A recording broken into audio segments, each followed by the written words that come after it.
Tap rooms are localized and they're geographic. The Hispanic community is much broader than one tap room. So what we decided to do was come out with a high-quality craft beer, 2 high-quality craft beers that appeal to the Hispanic taste and that we can distribute in all the Hispanic neighborhoods. Taíno is a very light, refreshing beer. It's a social beer that you can drink probably for a good part of the evening, and it'll give you a nice light feeling. It's not a heavy beer, it's very airy, and it's very light. It's a 4.5 alcohol, which is low for beer. The Boricua is a 6.0. Now that's a stronger beer, and we designed it to be a little bit stronger than Heineken. Heineken is a favorite in the Hispanic community, so we have a little bit more muscle than Heineken. Boricua right now, in a very short amount of time, it's been a miracle for us because we've gotten a large range of acceptance at the retail level. We're in Publix, we're in ABC, Target is picking it up, we're in Sedano's, we're in Bravo's, 7-Elevens are picking it up because they're concentrating more on craft beer and the Hispanic market. So what we're trying to do is do a quality beer, a high quality beer, more taste, and that the Hispanic community will like. I am for the child who's had 7 addresses in a single year because she's in foster care, because her father abused her. And her mother couldn't believe her. She is the child I am for. I am a volunteer child advocate. I am you. Florida residents call toll-free 866-341-1425. Esto es amor de verdad, nadie lo puede dudar. Step up to craft beer. Taíno Light Lager has a crisp, refreshing Caribbean-style flavor. Boricua Beer Craft Ale, full-body flavor for the true beer drinker. Stop drinking beer water. Taíno Craft Light Lager and Boricua Strong Craft Ale. Feel the rhythm. Step up to craft.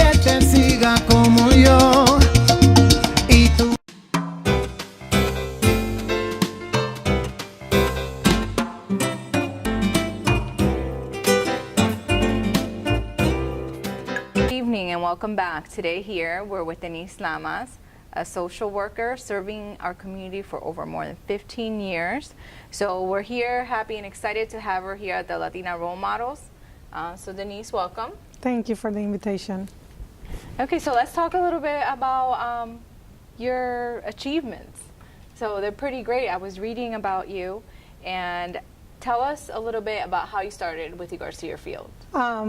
I came from Puerto Rico 21 years ago to go to school. I went to UCF. I worked in different areas, but I realized that there were a huge need on the Hispanic community. Even though they will have like different agencies that have bilingual people, it wasn't bicultural. You know, we embrace the abrazo. It's something that is very important for us, and we're like touchy feelings. We like the hugs, and we like to talk, and we like to feel like we are in the family. We know everybody in the neighborhood back in our countries. So when we come here, it's kind of like a cultural shock to you know, not be able to know your neighbor, not be able to touch each other, you have your space. So with that in mind is that I created Hispanic Family Counseling that is targeted to our community. Okay, and when you mean abrazos, you mean hugging. In our culture, we are huggers. We are. Yeah. We are. We hug for everything.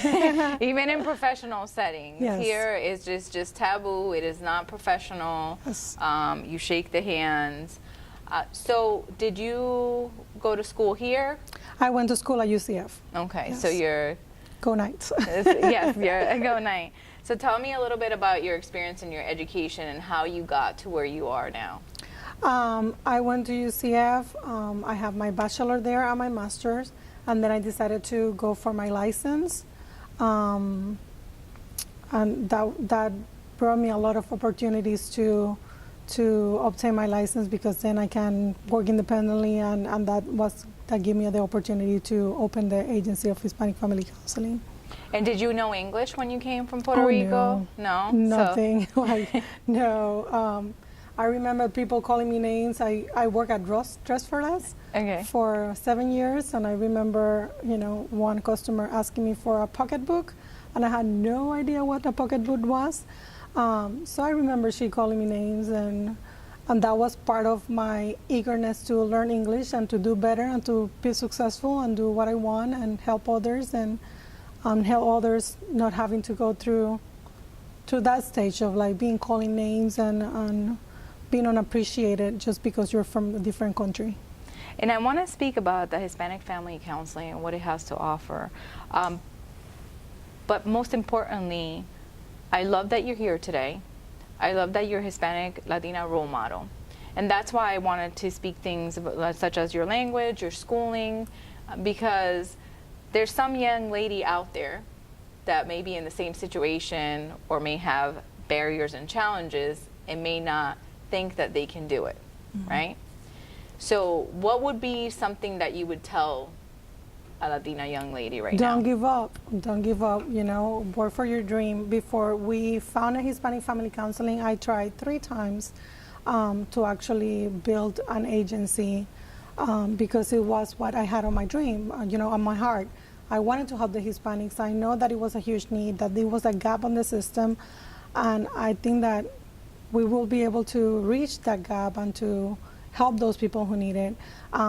So if you have a dream, don't give up. You know, keep trying until you succeed at it. And tell me, you mentioned the gap. Tell me, what was the gap that you saw? And then what did you do to open the Hispanic Family Counseling?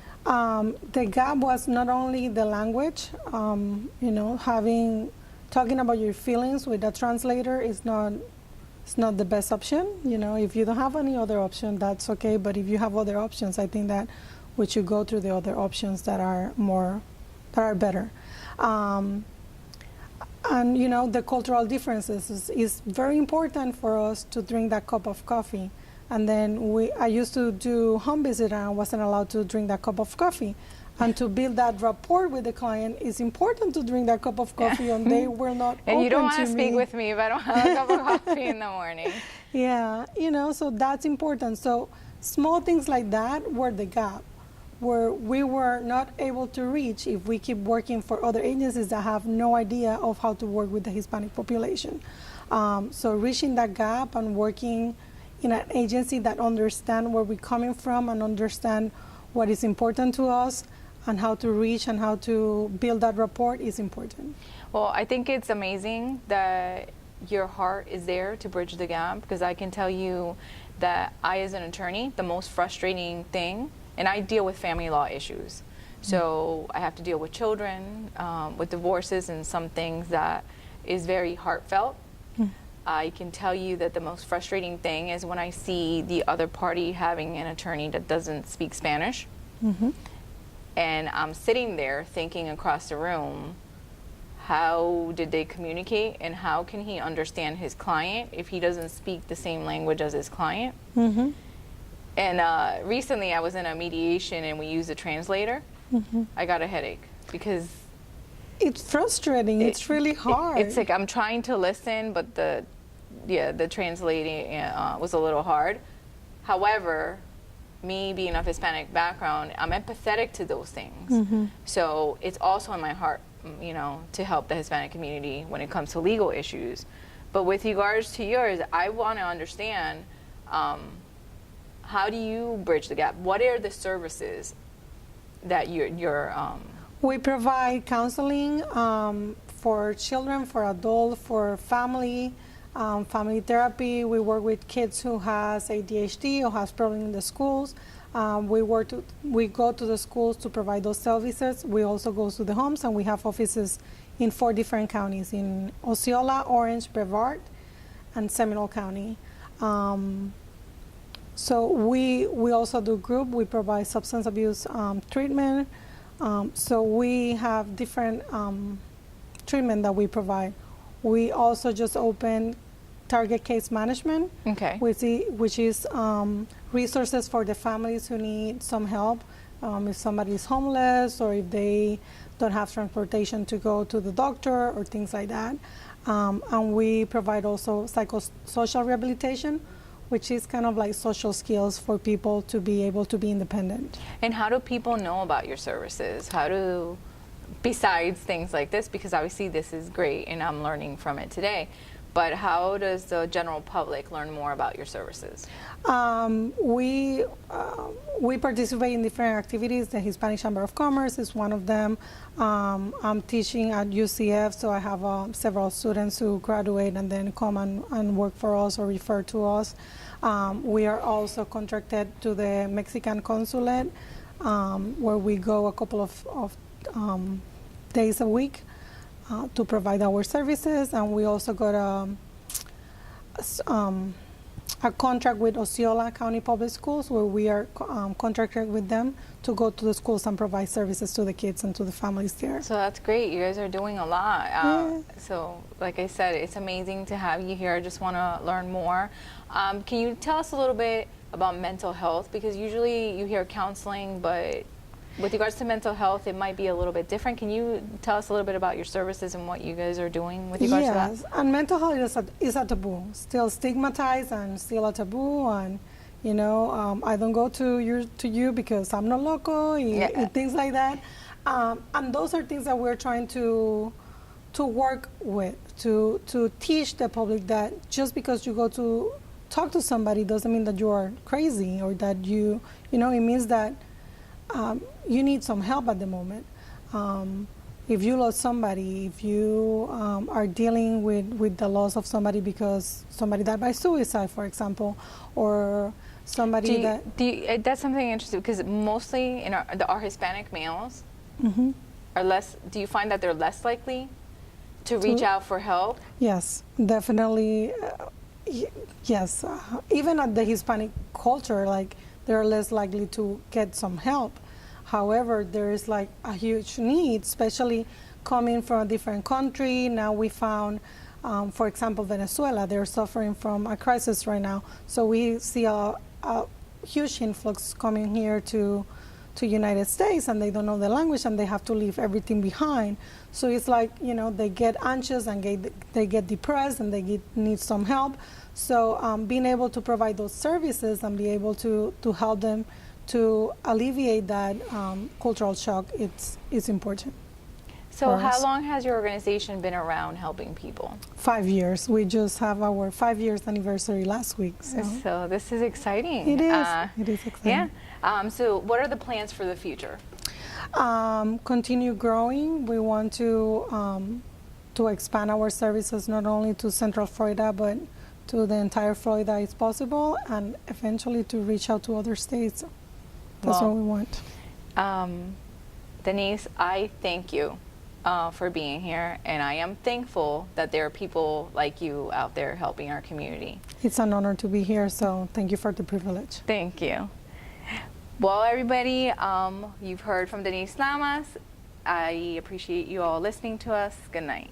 Hola Florida, introducing Boricua Beer and Taino Light Beer. Boricua and Taino Light are crafted beers that are rich in flavors and brewed right here in Florida. Taino beer has a crisp, refreshing Caribbean flavor style when enjoyed chilled. Boricua beer is a craft ale with full body flavor that is a beer drinker's beer. Boricua and Taino Light Beers, enjoy responsibly.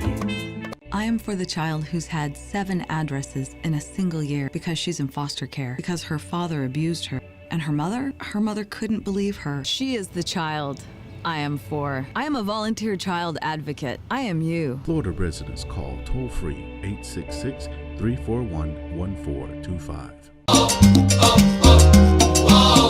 Esto es amor de verdad, nadie lo puede dudar. Step up to craft beer. Taino Light Lager has a crisp, refreshing Caribbean-style flavor. Boricua Beer Craft Ale, full-body flavor for the true beer drinker. Stop drinking beer water. Taino Craft Light Lager and Boricua Strong Craft Ale. Feel the rhythm. Step up to craft. Tap rooms are localized and they're geographic. The Hispanic community is much broader than one tap room. So what we decided to do was come out with a high-quality craft beer, 2 high-quality craft beers that appeal to the Hispanic taste and that we can distribute in all the Hispanic neighborhoods. Taino is a very light, refreshing beer. It's a social beer that you can drink probably for a good part of the evening, and it'll give you a nice light feeling. It's not a heavy beer, it's very airy, and it's very light. It's a 4.5 alcohol, which is low for beer. The Boricua is a 6.0. Now that's a stronger beer, and we designed it to be a little bit stronger than Heineken. Heineken is a favorite in the Hispanic community, so we have a little bit more muscle than Heineken. Boricua right now, in a very short amount of time, it's been a miracle for us because we've gotten a large range of acceptance at the retail level. We're in Publix, we're in ABC, Target is picking it up, we're in Sedano's, we're in Bravo's, 7-Elevens are picking it up because they're concentrating more on craft beer and the Hispanic market. So what we're trying to do is do a quality beer, a high quality beer, more taste, and that the Hispanic community will like. Hi, I'm Danny Ramos, and welcome to Latina Role Models, brought to you every week on Spectrum. Today we are going to interview Vimara Gorsuch. She's a deputy with Osceola County, and she's been there for quite a while, and she has an interesting story to talk about her life and how she got to become a deputy. How are you? I'm doing good. How are you? Good, good, good. All right, so how did you become a deputy, and when did you start? And let's start. When did you actually become a deputy? What year? I became a deputy, well, I did my crossover in 2002, because I actually started as a corrections officer January of 2000. Mm-hmm. And that in 2002, if I remember correctly, because I was involved politically, but I was working on campaigns, I think that there was only one Hispanic that actually ran for office. Now, nowadays we have Hispanics all over the place that are occupying offices, but back then there was only one guy who ran for office and was successful. So there was only one Hispanic elected official in all the Central Florida counties. So you going into the Sheriff's Department was a little bit out of place for not only a Hispanic in Osceola County, but also a woman. Correct. So what was your initial experience? How did you feel going into Osceola Sheriff's Office, being a woman, being a minority in that era? But first, actually, it felt a little awkward because you are in a position that is stereotyped to be just for men. Being a woman, you have to basically show that you can do the same job that they can. And to get past that, a lot of it had to do during our training sessions. More now than before, but at least in the past, you just had to basically just show and prove yourself whenever you did go to a call or you did a traffic stop, that you can do the job just like they can. How were you accepted, though? I mean, doing the job is defined.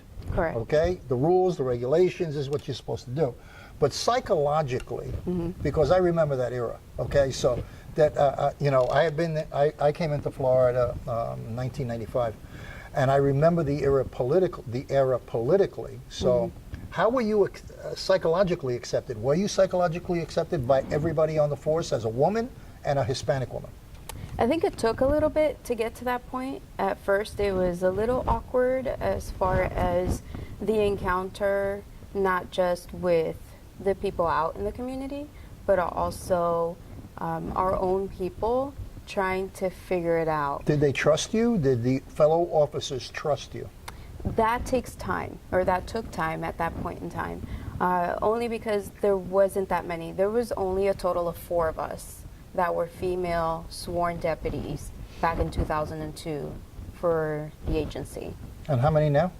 Now we have 17 Hispanic females out of 55 women. That are deputy on the road? That are deputies, and they work on the road. They're sworn deputies. Okay, and this is Osceola County? Osceola County. Okay, and you mentioned that your family didn't want you to become a police officer? That is correct. So how did you spring it on them? I sprung it on them after I became one. Yeah. I moved away from family, kind of did my own thing. Felt like the black sheep because I just up and moved and left everybody behind. That's unusual for a Hispanic family, let alone a Hispanic woman in a Hispanic family. That is very unusual, but I was the oldest at the time, the oldest of 7, and took care of my brothers and sisters growing up. And so at that point in time, I went to high school, went to college, got my degree, and had a child of my own. And I felt that that child was my responsibility, and it was time for me to do something for myself, and I had to support that child. So when I moved to Florida, you know, it took about 6 months. I started well, about 5 months. I started working at the cell phone company because I used to be customer service back in Missouri and Kansas, and I applied for corrections. I went in, applied, they said that they were sponsoring, and What was your job in corrections? in corrections, it was working with the inmates. Okay. When I first started, though, I was a civilian. Well, you're a tough person, to work with inmates. I mean, it's like there was no hesitation, or did you feel like you were really comfortable with the environment? I was comfortable with the environment. I didn't hesitate too much. It became a little bit more of a reality once I got certified, because I went in as a civilian, so I worked control rooms. Then I went to the academy. Ended up pregnant at that point in time as well, so had a second baby. But went through the academy and got certified, and I was placed right in there to work in the pods with the inmates. The only thing that I think back on now is, wow, you work in there, but you have none of what we have now. Right. No weapons. You can't carry weapons You had a inside. pair of handcuffs, maybe, Yeah. if that. Were you respected by the inmates, or did they taunt you, or did they, in other words, what kind of treatment did you get from the other side? Because obviously you're a woman, and it was a male situation or female? Well, I worked more in the male component than I did in the female component. Okay. And the majority of them, I would say a good 80%, were very respectful. It is a county jail, so Okay. they haven't been convicted yet of anything. They're there awaiting trial. Okay. And some of the people there were in there for just minor things, whether it was child support, traffic, and they respected it. They also respected the fact when I was pregnant as well. So Okay.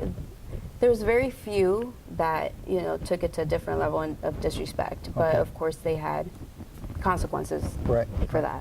So now you're in corrections. How did you make the transfer to, and why did you make the transfer, and how did you make the transfer to the Sheriff's Department? I worked in booking for a while for the last little part of it, and I used to work the night shift, and I started getting, that interest started peaking, because I would accept the inmates that were being brought in, or the arrestee that was being brought in, and I would meet a lot of deputies, police officers, and became interested in what it would be like to be on the outside. So I went ahead and did some research and found out that Tico across the street did the crossover, and I would finish my night shift, go across the street, sleep about an hour in the parking lot, and go to class Really? and do my courses. And how long did that take? It took me probably, put it all together, I would say about 3 months, Okay. because all I had to do was take the courses necessary Yeah. to complete the certification for law enforcement versus the corrections. How long have you been on the Osceola force? I started there August 2002. All right, so you've been there for a long time, 15 Yes. years. 15 years. Wow, you don't look it. Thanks. I see that you are puffed up, so you are wearing a vest. Yes, every day. Okay. All right.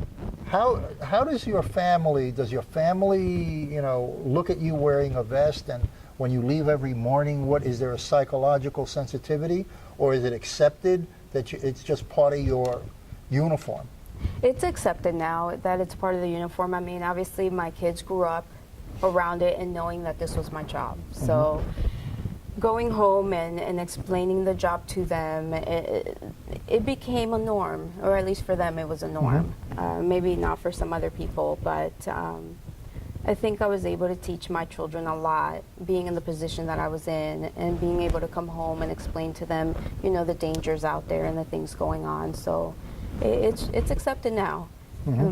My mom doesn't say anything anymore negative about it. Okay. When you do a traffic stop, what is your state of mind? In other words, you're sitting here, I'm interviewing you, you're relaxed, you're smiling, you're kidding around, but when you pull someone over, your whole frame of mind changes, or what exactly is your state of mind when you do that? When it comes to a traffic stop, I don't believe that every single traffic stop is a routine stop. You have to treat every traffic stop as if it's dangerous. As far as, and I don't mean in the sense of like, we're going to be drawing guns out or anything like that. That's not what I mean. I mean, you have to treat it. You have to go up on it, and because you don't know who you're stopping. they know who you are because obviously they see the red and blue lights. They know, Right. okay, I'm being pulled over by a police officer, but you don't know who's in that vehicle. So you have to take precautions when you approach the vehicle to make sure that, you know, you're safe, and not only you, but everybody around you as well, because we're here to make sure that the public is safe. So approaching a vehicle, I make sure that I do my normal steps, you know, that we have to do for our safety.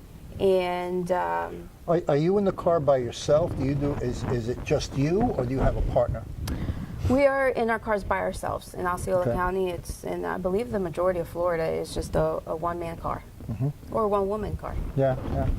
And does that, did you have to prepare for that? Because I know that I've seen that in some instances it's always two people. One police officer goes on one side, the other police officer goes on the other side.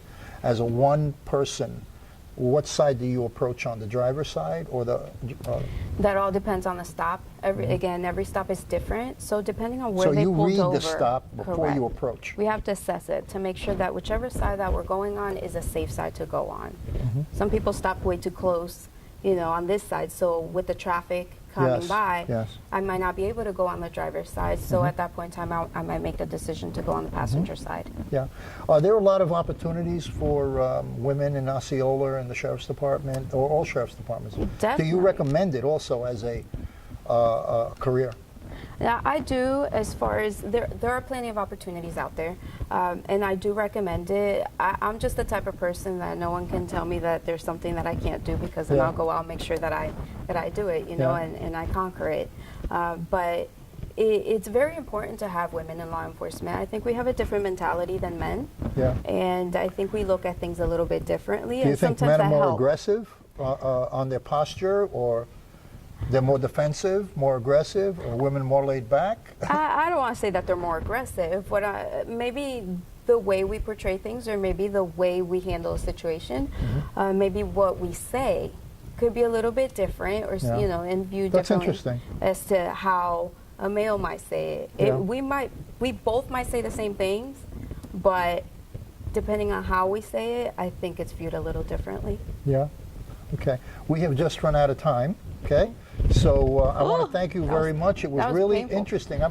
It goes fast the time, doesn't it? Yeah, it was painful. No, Yeah, I just So this is Danny Ramos, and we're going to cut for a segment, our next segment of Latina Role Models. And thank you so much, Vimara. Thank you. Thank you for having me. Yeah, it's wonderful. Thank you.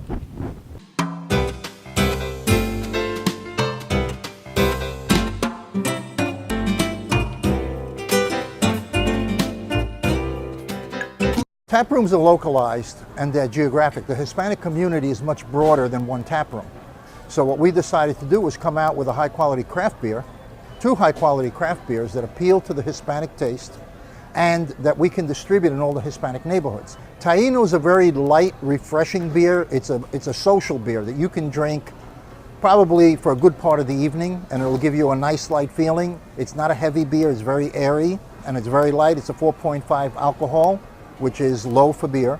The Boricua is a 6.0. Now that's a stronger beer, and we designed it to be a little bit stronger than Heineken. Heineken is a favorite in the Hispanic community, so we have a little bit more muscle than Heineken. Boricua right now, in a very short amount of time, it's been a miracle for us because we've gotten a large range of acceptance at the retail level. We're in Publix, we're in ABC, Target is picking it up, we're in Sedano's, we're in Bravo's, 7-Elevens are picking it up because they're concentrating more on craft beer and the Hispanic market. So what we're trying to do is do a quality beer, a high quality beer, more taste, and that the Hispanic community will like. I am for the child who's had 7 addresses in a single year because she's in foster care, because her father abused her. And her mother couldn't believe her. She is the child I am for. I am a volunteer child advocate. I am you. Florida residents call toll-free 866-341-1425. Esto es amor de verdad, nadie lo puede dudar. Step up to craft beer. Taino Light Lager has a crisp, refreshing Caribbean-style flavor. Boricua Beer Craft Ale, full-body flavor for the true beer drinker. Stop drinking beer water. Taino Craft Light Lager and Boricua Strong Craft Ale. Feel the rhythm. Step up to craft.